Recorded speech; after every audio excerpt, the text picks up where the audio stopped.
All right. We are back here at Song of the Day, coming to you from the Rock Cave. I'm your host, Mark Pierce. It is Thursday, and we got a big one today, so we're going to try to cut right to it because this could end up going into overtime if I'm not careful. But we are celebrating the 35th anniversary of Peter Gabriel's epic monster record. So, May 19th, 1986, yesterday's date. This thing is quite a record, is it not? If you were around for his, like I said, fifth studio album, the first one not named Peter Gabriel. The label was like, come on, Pete, give us something. Give us a title. And he's like, so, there you go. 5 million copies in the U.S., 3 million in the United Kingdom, 9 Moon Man MTV Awards, which was a record. We'll talk about that in a second. Grammy nomination for Album of the Year, lost to Graceland. Went to number 2. I think it was held off by Graceland. His most successful album. It's just a worldwide smash. Mainstream radio all over the place. Broke him out of that MTV kind of circle as far as the fringe prog rock stuff that he was doing, and brought him right to the forefront of radio. But did he abandon his prog rock for this record? He did not. If you really think about it and look at what these songs are about, which a lot of people don't necessarily know, it's the usual things. It's science, art, literature, even a fictional character named Mozo from his previous solo albums makes an appearance on here. So he was still in his roots for sure. But it's definitely a great record. He was obsessed with the order of the songs, and he was trying to figure out where to put them, and he really wanted them to go in a certain way.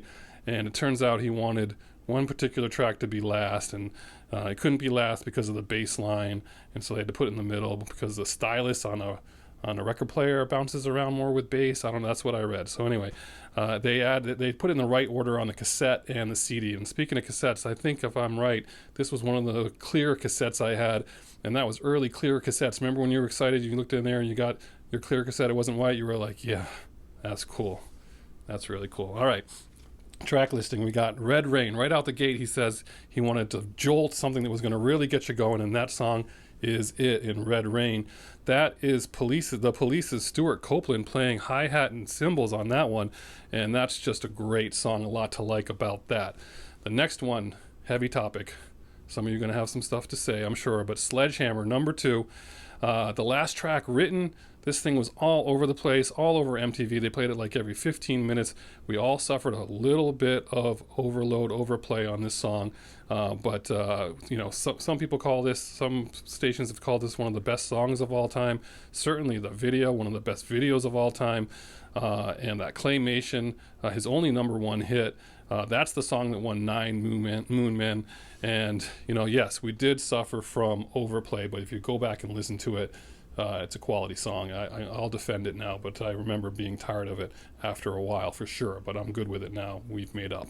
Sledgehammer. All right, next one, Don't Give Up. Awesome song. That's just a great song, and what really makes it is Kate Bush, but it wasn't intended for Kate Bush. It was intended for Dolly Parton, if you can picture that. That's who he had in mind when he recorded it. She declined. He asked his good friend Kate Bush, who's coming off of Hounds of Love, and she steps to the plate and does an awesome job with this song. I've always loved this song. What a great one, right? Last track on the first side, That Voice Again. Another great song. He says it's about that parental voice in your head that either helps or defeats us. Flip that record over. You got In Your Eyes. They say Peter Gabriel's greatest love songs. I mean, I don't know how many love songs he has, but certainly one of his greatest songs. Went to number 26. This thing is great, and, how can you not forget that movie scene? Lloyd Dobler out there. If you don't know.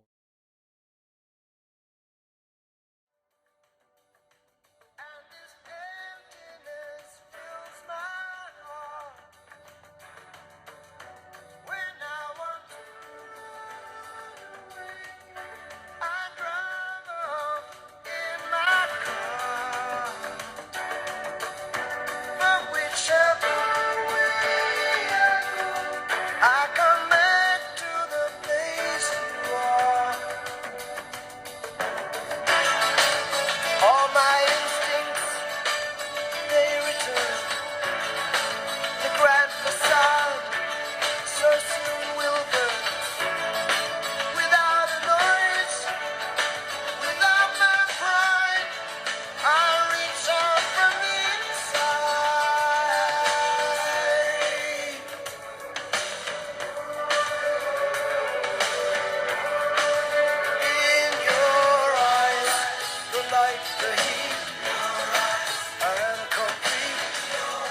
If you don't know what I'm talking about, you're going to have to check it out. But that's one of those scenes that stays with you for the rest of your life if you're a certain age. And what a beautiful use of that song. It was perfect. Nailed it for the movie.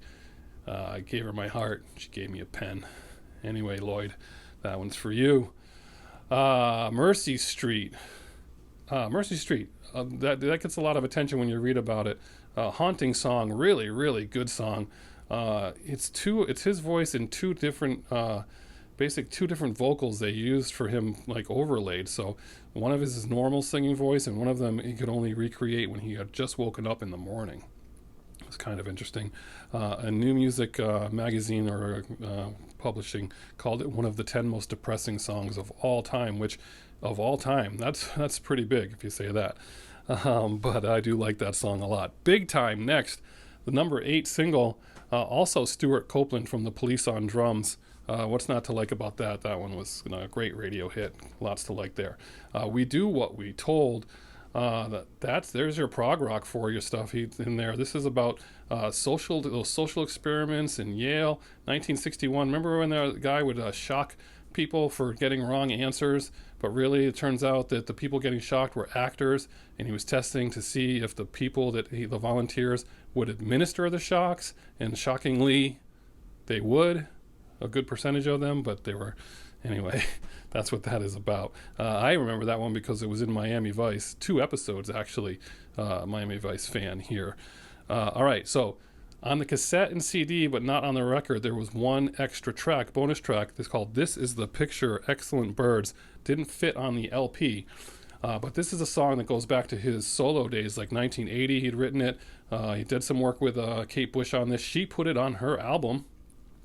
In 1984, I think, and she has a slightly different version with his vocals on there, and then he reworked it, did some things different with the instrumentation, and threw this on there. That's Nile Rodgers on guitar in there.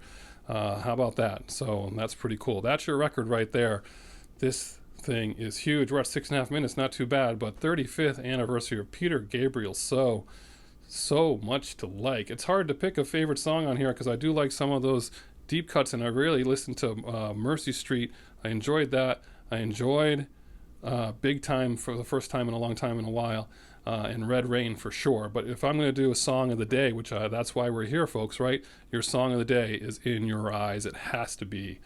It's just so iconic. How can you not? The 35th anniversary, and they put out the movie and the soundtrack to Say Anything in April, the middle of April. That's also an anniversary. So there you go. Peter Gabriel. Just awesome stuff. I want to hear your comments below. Tell me what you think. This is a really good record. In Your Eyes, 7.5 minutes.